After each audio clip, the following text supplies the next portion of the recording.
Okay, 1250, good luck. So we've not played before, no head-to-head score. Oh, my opponent's 1500 in bullet. 690 games. So it's a relatively new account, this. Relatively new. It could be underrated, but okay, a few more seconds to make a move or the game will abort. No need to let it run quite so much like that. Let's play traditional Reti.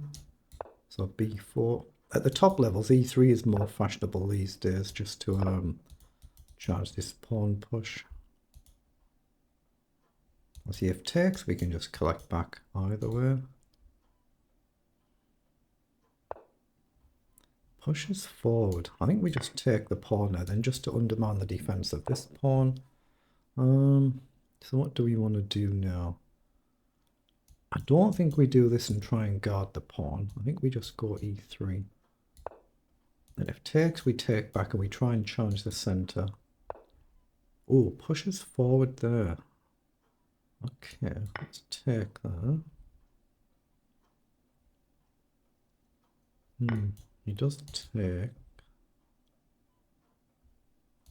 I do have bishop up, but bishop down is very, very annoying. So I'm just going to go sensibly. And we're probably just going to do this in castle. Well, it's just a temporary pawn that we're not trying to keep it. We're just trying to get our king safe and then worry about what to do. But pawn's playing this very well so far. On its castle. Now, how do we actually make progress? Let's push that pawn forward. It gives us the option to develop knight or bishop. But I'll probably bring the knight this way. Then we can come here, challenge the bishop, or we can go here, challenge bishop and pawn. Okay. He seems to know what he's doing, doesn't he? Here.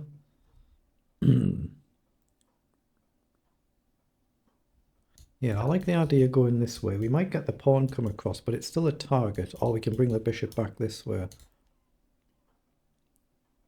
Right now, 3 attack the pawn, 3 defend the pawn. So I think we just take the bishop, and then we can open up pressure on this file at some point. So let's bring the rook across, although he just jumps in, doesn't he? He just jumps in there. So here in, do I want to take? I'm not sure I do. Done this very well, actually. Let's drop the knight back. I'm going to try and put the bishop here to challenge this one. He might come in and challenge this, in which case maybe knight forward or knight across here, hit the pawn. I can still play the bishop up with my queen here. Or queen up.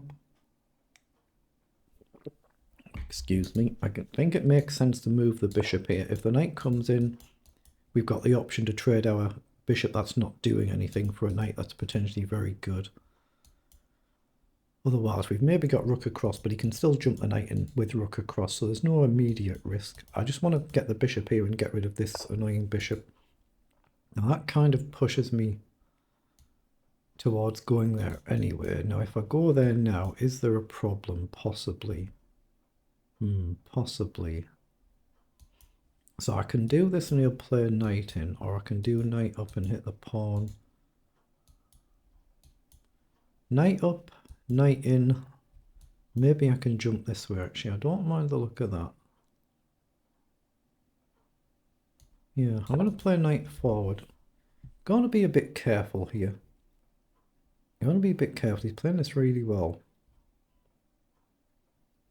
So again, he can just play knight in and we've got the option to trade. And maybe bring the knight this way.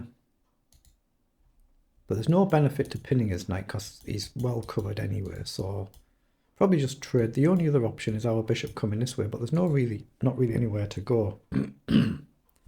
So with knight in, probably trade. If it goes this way, I can just immediately push the pawn. If it goes this way, I can maybe just push the c pawn just to try and open things up. Yeah, he has come in, so I'm just going to take, see how he takes back. He's gone that way, so I'm just going to simply push the pawn on. He's got to try and keep guarding this pawn. If one goes, they could all go. But now I've got knight in. Get rid of the bishop, hopefully, and then plant my own bishop. Hopefully.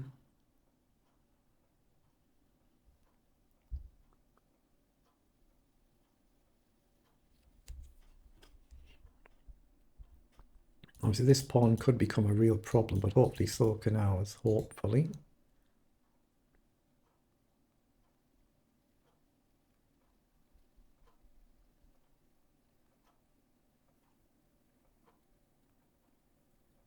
We can just move his rook somewhere and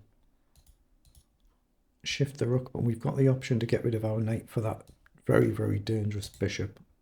That's why I was trying to put this bishop here, just to deal with this.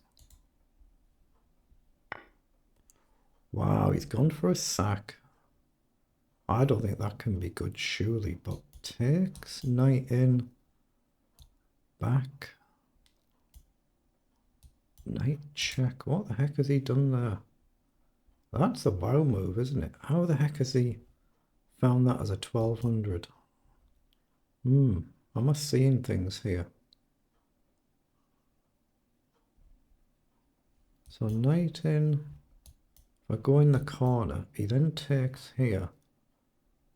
Well, then I just take, right? But queen across. I think I'm going to take, but I might be losing here. Oh, he's disconnected. He's left the game, but he's on the site. Is that deliberate?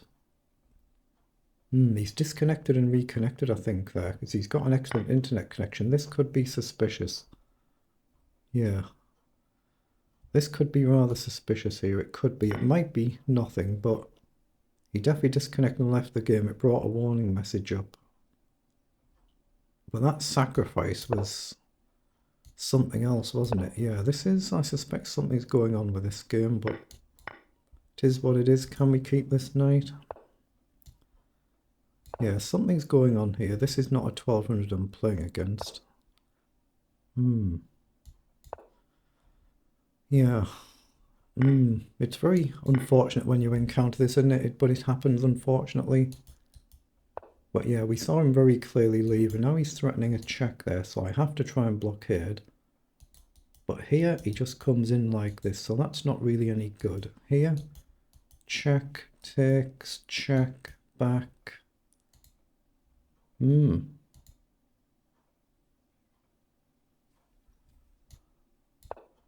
going to have to play a rook across. Yeah, but I suspect I'm playing a rather decent engine here. I suspect it. Yeah, he's seeing everything, isn't he? Have to go here. I can't keep this pawn. Yeah, something's going on here. The way he played that move and the way he's found all this, it's clearly impossible for players at this level to play like this. My king can't even run now. Literally trapped. I mean, I've got one square here, but yeah, something serious. It's a checkmate threat. What the hell is this? Now we can just take here. This is a seriously good engine, isn't it? This is seriously strong. Yeah, this is seriously good. Even players at my level wouldn't blow me off the board like this. Not in a slow game. Okay. Let's just let him get his checkmate. That's a cheater for sure. You know, I don't need anything to tell me that, do I? Just mate in one to see, why is he thinking about it? You wouldn't, would you? You wouldn't, would you? That's suspicious for sure, that one. Okay, so the game's gone through the analyzer now, and as you can see, my opponent has played literally a perfect game. 97% accuracy with only 9 for a center pawn loss, so the engine literally couldn't have played the game any better than that. I played 89% and 38 center pawn loss, and in blitz my average center pawn loss is about 40, a fraction over 40, so it's just in line with a game how I would normally play it. But if your opponent plays perfectly, there's not really too much you can do about it. So if we go through the game move by move, we'll just take a quick flick through. See, opening moves can be fairly standard just for a handful of moves into the game, of course, but it's literally perfect moves all the way through here. Obviously, you can change this as well. You can go up to 5 lines if you want to there with various moves and things. So So you can see A5 is actually one of the top moves there, but you can change the engine up to 5. I tend to have it set on 3. The more you do, the more resources you're going to use up. When that green bar progresses to the top, that's when it's done its thinking. And every move that I've faced in the game is basically one of the top engine moves, so there's not too much I can do about it. See, there's a top engine move. There's the top engine move. Again, you just got to let it think a bit, but there's another top one. Again, you see, you've got to wait for that green progress bar to go through and then just see what it is. And depends how long your opponent spends thinking, of course. So we had knight up in this game, which is again top engine move. So the next move was castling, again top engine move. B6. B6 is one of the top engine moves there. Well, it's fluctuating there. You can see it just fluctuates. It depends what level the engine is actually playing to, but it's a second top engine move there. Then we had bishop to b7. That's just a very nice logical move, of course. Bishop to b7. If you've played b6, it's a move that you're going to be looking to play just as a natural move, but it will be one of the engine moves there somewhere. If we set it up to the 5. There it is. I mean, they're all exactly the same evaluation, so they're all the same as each other. So one of the top engine moves. What did we face next? Knight up to g6, top engine move. Takes back, obviously that's just an instinctive capture move that you're going to get there. So, you know, it wouldn't matter whether that was an engine move or not. It is, but it wouldn't matter because it's just an instinctive capture back. In this move, it was queen to b6. So again, it's one of the top 5 moves there. Not much between them. Once you let it think a bit more, it works its way up slightly. So top engine move. And the next move was rook a to e8. Again, you can see first or second engine move there. It's fluctuating back to first. Then here we have knight to b4, top engine move. So I took, again, just an automatic capture back whichever pawn that you go with. That's fine, top engine move. Then the queen went back to a7 there. So again, queen to c7 is the slightly preferred move. It's the second engine move there. Just letting it think. So the second engine move. Knight in. And then bishop takes, a pretty stunning engine move, isn't it? By a long way the top engine move. Bishop takes g2. And then obviously that was a blunder by me taking back. And then finding rook takes.